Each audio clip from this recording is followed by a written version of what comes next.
आगे आ जाइए, यार क्या कर रहे हो? मैम अभी ऐसे फाइट नहीं होगी।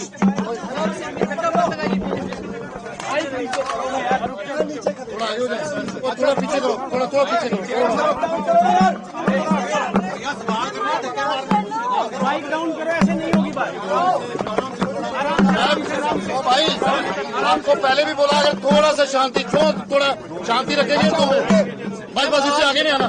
मैम आप मिलने आए हैं यहाँ परवेज से, परिवार से क्या कहेंगे? शांति यार, शांति प्लीज प्लीज। आप परवेज जी के घर पर आए हैं, क्या कहेंगे इसको लेकर? बस करो, आप खामोश देखिए, यहाँ जो हुआ है बहुत बड़ा कांड हुआ है, बहुत दिलदोज वाक़ा है। नीचे रखो, नीचे एक माँ से हाथ नीचे रखो यार। उसका जवान बेटा 22 साल का बेटा छीना गया है, उसको गोली मार दी गई, एक मासूम बच्चे को, और उसके बाद उस पर इल्जाम लगाया गया ड्रग्स का, और आज तक कोई एक्शन नहीं हुआ। ये बहुत अफसोस की बात है, कोई एक्शन नहीं हुआ, कोई एफआईआर नहीं हुई है, और ये कोई पहला वाक़या नहीं है। जो गुजर कम्युनिटी है, ट्राइबल कम्युनिटी है, इस साल के शुरू से लेकर अभी तक तकरीबन आधा दर्जन से ज्यादा शेड्यूल ट्राइब के नौजवानों को मशकूक हालात में मार दिया गया।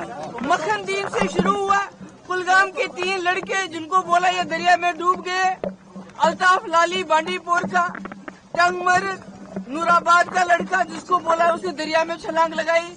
इन बेचारों को माल मवेशी लेने में दिक्कत होती है, जंगलों से इनको खदेड़ा जाता है, इनका जीना मुश्किल कर दिया है। गरीब लोग हैं, कुछ बोल भी नहीं सकते, बात करते हैं, इनको रोक किया जाता है, इनको डराया जाता है, खामोश हो जाते हैं।